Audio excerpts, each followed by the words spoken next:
can go. Very nice. Ma'am, can you taste it?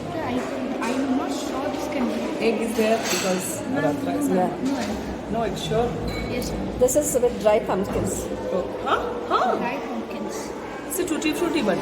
Yeah, ma'am, but it's made from dried pumpkins. It's the heavy one. Okay.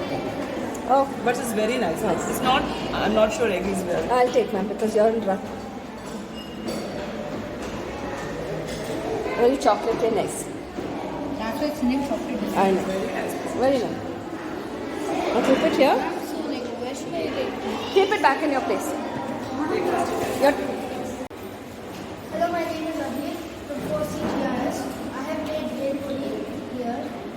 Bhel puri has lots of main ingredients, but I will list up for the bhel, which you can buy online.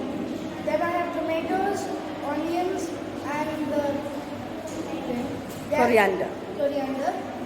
Then I put 3 types of chutneys: green chutney, red chutney, and some chutney is like brownish chutney.